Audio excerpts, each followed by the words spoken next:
This author himself is a very good ultra-marathoner. He wrote this book and he said,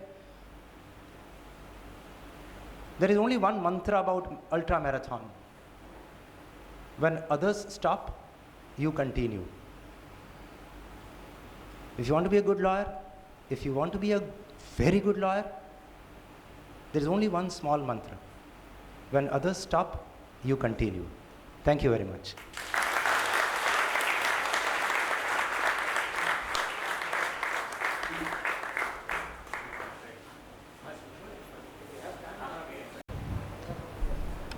Sir, my question is, being junior advocates, at times we are under pressure from our seniors that we should not proceed with the matters, and the courts pressurize us to proceed with the matters. We are prepared with the question, we are prepared with the matters, but it happens that when we start proceeding our own matters or even our seniors' matters, the judges, they don't prefer to hear to beyond certain extent. In the virtue of convincing, to what extent shall a junior advocate go to convince? I'm sorry, I'm not very clear in your question. Do you mean to say, should you begin the matter at all or not? Or My question is that in pursuance of convincing the court, it might be both ways, that the junior itself has a matter, like me, if I have my own matter and if the court says that you should start, or if I have my own matter, in that pressure, to what extent shall it go to convince the judge? To what should be the time that a junior advocate should stop? When is the time that they know that, okay, now they have to stop here? it's very difficult to define when that moment may come. As I said, don't be hurried. The judge may be impatient, but you cannot be hurried. Take your time. Slow down the judge. If I am going to be slightly short on patience, present all your arguments without any pressure. But there comes a stage which will be very clear that judge has understood the point, but is not accepting it. Till you are convinced that he has understood the point, it is your right to present it and repeat it also if need be. But oftentimes the judges tell, I understand but don't agree. So then comes a stage where you have to give it up. Thank you, sir. There are times when a question is a pinpointed question is asked to answer by the judge. At which point of time, if I know that if the answer is given in a certain manner, it may go deadly against me and my matter may end at that point. So I would want to take the liberty to first explain the facts and then answer it in that perspective. So what would be the correct manner of telling that if I answer it now, it may go against me, so can I have the liberty to explain the facts? Would it go against me if I don't answer the question? Or, I mean, how should I tactfully deal in a manner that I don't have to answer that question at that point? As a general principle, I would advise you to answer the question right away, for two reasons. A talking judge wants an answer so that he can ask you the next question. If you say, I'll give you the facts now and answer your question later, his link is broken. Secondly, sometimes there is a lurking doubt that you do not have a convenient answer and therefore you are avoiding the question just now. So even if sometimes you may feel that the question is completely irrelevant, give the answer. If you think the first raw answer may go against you and good facts can buttress it, first give the answer and immediately give those facts. But there cannot be a straitjacket formula to this. Sometimes it may be possible or better to give one or two correct dates before you answer the question, but at no stage leave the judge in the doubt that you are not immediately answering that question. Address the question, face it upfront, and then try to explain an inconvenient detail if it is so.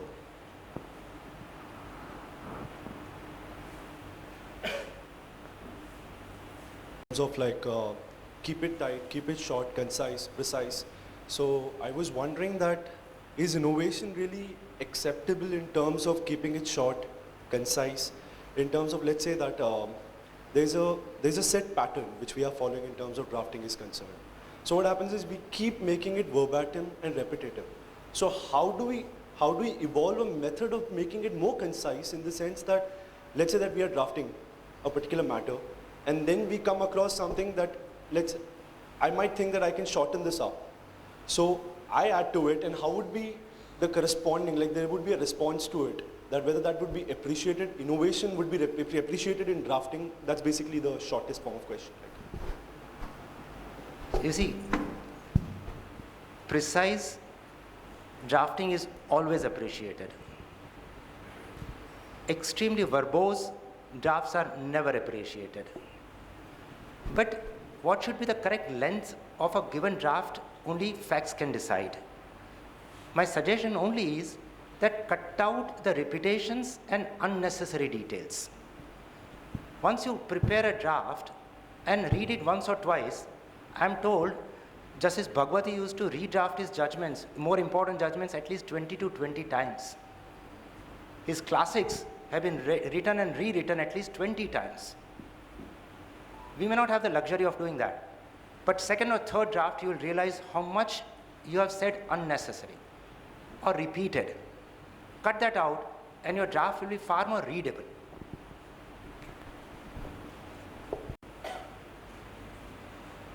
During the admission hearing, it so happens that I know that there are certain technical objections in the matter, such as existence of an alternative remedy. So should I tell the judge that there is such an objection and deal with the objection as to how it won't apply in my case, or should I wait for the judge to point it out? If it's going to be a very contentious issue, let's say in a customs matter or excise matter, you have come straight against a show cause notice, it may be a very good idea to point out and tell the court why you are here, even before the court points it out to you.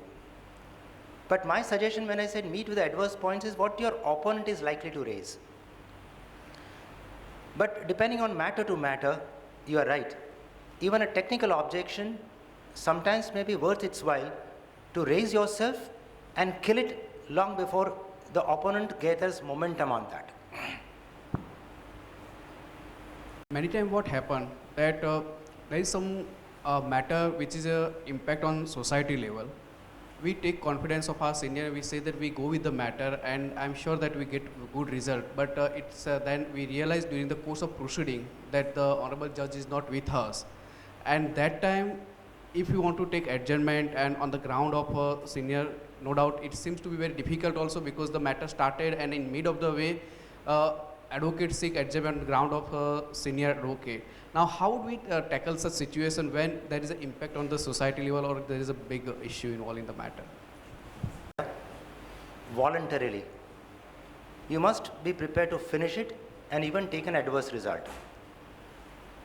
You cannot say halfway through that I'll bring in a senior, or I need more time to prepare, or I want have assistance. But there are times when once a matter starts, it takes a different shape altogether. It started in one direction, it goes in another direction, it assumes much greater significance. Then you will be within your right to say that this is not what I started with. Now that it is taking a much wider shape, give me time to prepare or bring in somebody. Mostly even the judges are not that lacking in sensitivity. We also don't want to lay down laws which will hurt the society without fully understanding. Therefore, in such cases, mostly you will get a second chance. Thank you. Supreme Court that in rape cases, no mediation will be done.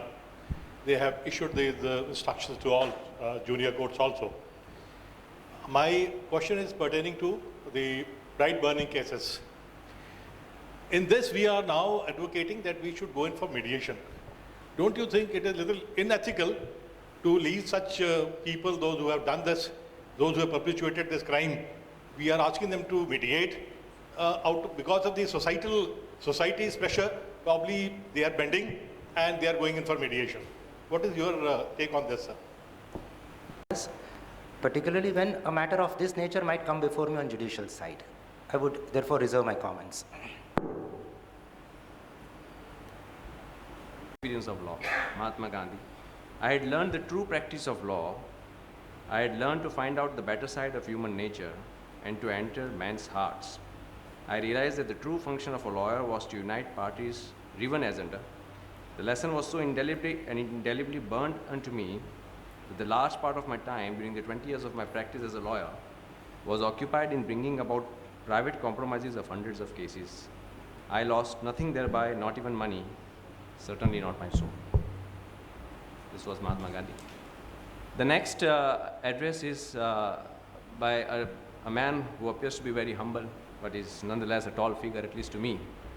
Mr. Satyajit Desai is the author of Mullah's Hindu Law and S.T. Desai's Partnership Act.